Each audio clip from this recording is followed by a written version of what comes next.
How you guys doing over there today? We're good. How are you? Yeah, we're good. Good, man. Nice weather. Everything's good over here. That's good. It's been warm here.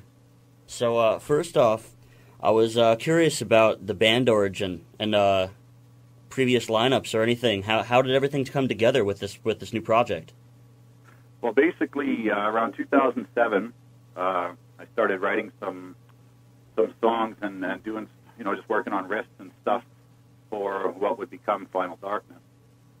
I started mailing back and forth with a friend of mine. A friend of mine introduced me to a vocalist actually around your area in Worcester.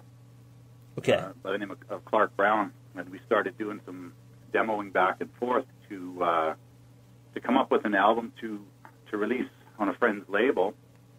So we worked on stuff for quite a while. We had about 6 songs, I guess, and things were going really well. And I don't know exactly what happened, but it just never flourished into what would become Final Darkness. We just the label seemed to lose interest, and we just sort of I guess never really pursued it, and both got busy doing other things. And after a while, I had these songs sitting around, and I was really interested in bringing them to life and working on them some more. So I picked it up just through this past year again, and started working on things, and I ended up, a friend of mine was asking me about, what had happened to this stuff and what were you doing with it. And basically, I just needed the funding to get into the studio. I had the songs, and I started working on them, and it really, it was just kind of a timing issue with everything, the way it sort of came around without Clark being involved, because he had some other stuff going on, and it seemed to me that just the way things were going, I needed to focus on getting it done, because I didn't think it was going to get done otherwise. So I started reworking some stuff and reworking some of the songs, and ended up with 2 songs that were co-written with Clark, one called Two of You and another one called Final Darkness, which he actually came up with the melodies for both of those songs in the vocal department, which they might have changed a little bit because obviously I'm not him, but so he had a big part in writing some of those vocals for sure, and some of the lyrics changed, but those 2 made the album, and I just kept working and writing on other stuff, and it just felt really good to write, I guess, that style again. I was doing something a little more groove orientated with a friend of mine here in town, and when I got back to doing that, I felt really at home, because there's getting back to the doing the solos and lots of harmony stuff, and of course the aggression, which I've always really liked. So I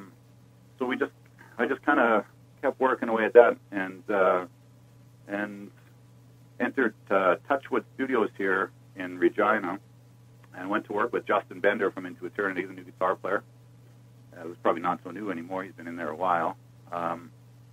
And we started going through things, and he helped me with, to bring it to life, really. He helped me with the drum programming and the different programming, and trying to get things sort of sounding how I heard it in my head with the original demos.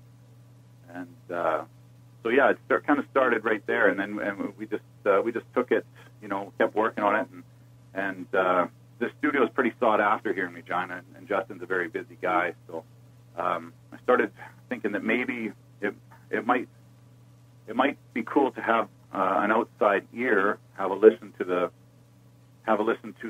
songs, and maybe get mixed outside of Touchwood. So for years I wanted to work with Neil Kernan, and I contacted him quite a while ago actually, and asked him about doing some mixing, and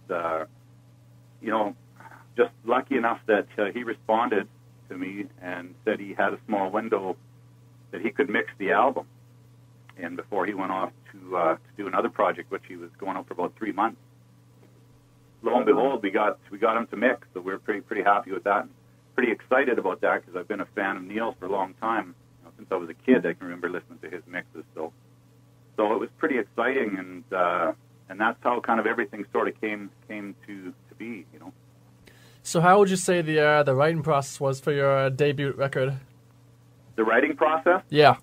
Well, the writing process was, like I say, it started in 2007, but it also, I'm constantly writing. Like I always have stuff going through my head. I sort of have about 4 different bands in my head. So sometimes I'll write something that works with this, and other times I'll, write something that works with, say in the vein of the Final Darkness stuff. So that's, the writing process was very real. It was very, I put down the best riffs I could, and I tried to take it straight from my soul and make it as honest and real as possible. So the writing process went pretty smooth. It was like something would come up, and I have a system set up in my bedroom. So if I come up with riffs, I would just wake up, or sometimes I can remember waking up 2 in the morning, 3 in the morning, and putting down a riff, going back to bed, and then waking up the next day and listening to it and going, okay, well, I could work with this. So the writing process was really good, and I think it was kind of therapeutic, and I got to put it all out on the table, which was a really good feeling.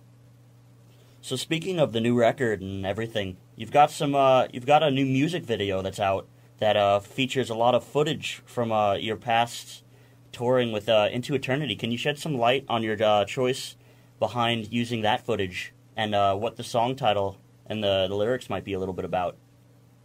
Well, sure.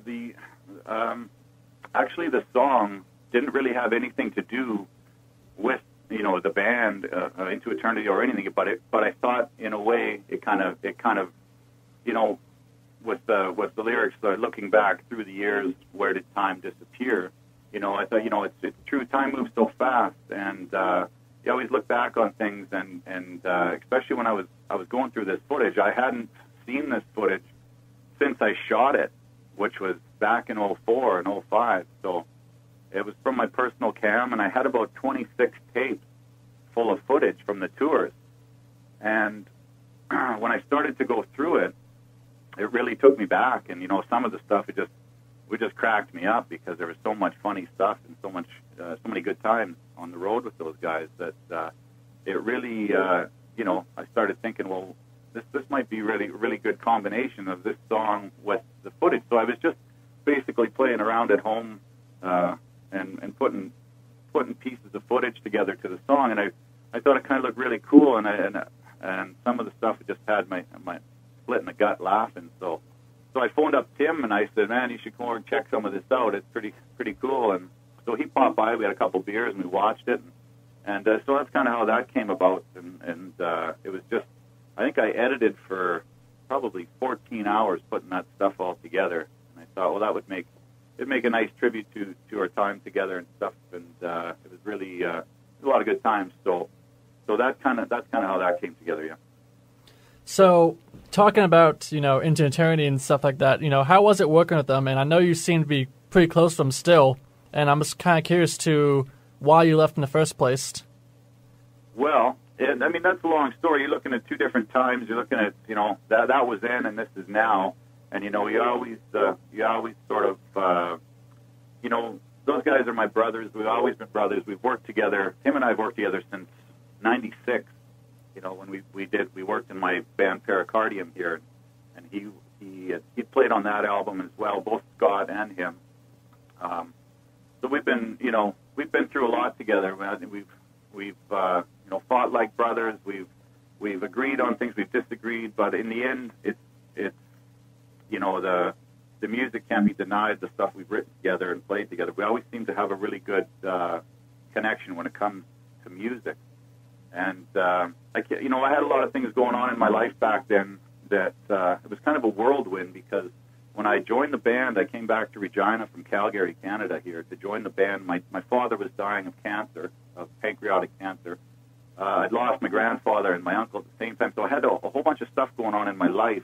And then all of a sudden, on the other hand, I had this great opportunity to play with my friends and go out and tour the world. So I did that, but at some point, I really needed to focus on myself, and I needed to get a few things straightened out with myself, and just get back to really loving doing it again. Because at one point, at the end of it, I was just sort of, I needed to get off the road, and you've I think everyone's heard that saying that, if you start burning out on the road, it's time to get off, because if you don't, it's just, it's just not good. So for me, I just needed to refocus, and I needed to get myself back into the game and sort of on the right track again, and just focusing on music. And I've always been a hands-on type of person where I like to have the reins. I like to be in control of what's going on as far as music. For like, if I'm writing and stuff, I've always been sort of the band leader, or the guy that's sort of getting things together. And in that band, I was just sort of right-hand man kind of thing. So, which I had no problem with. It was cool, but I'm also find myself that I need to be a little more involved and stuff on certain things. So it was nothing really personal. It was just more of I needed to focus a little more, I think, and get that fire again. Well, it certainly seems like you've got the fire back after listening to the record. I'm sorry to Thank hear you very about. much. Yeah, I'm very proud of it. It feels good to be able to play this music and to put 100% into it, and really now you're right. I am focused, and I feel really excited about moving forward with it. So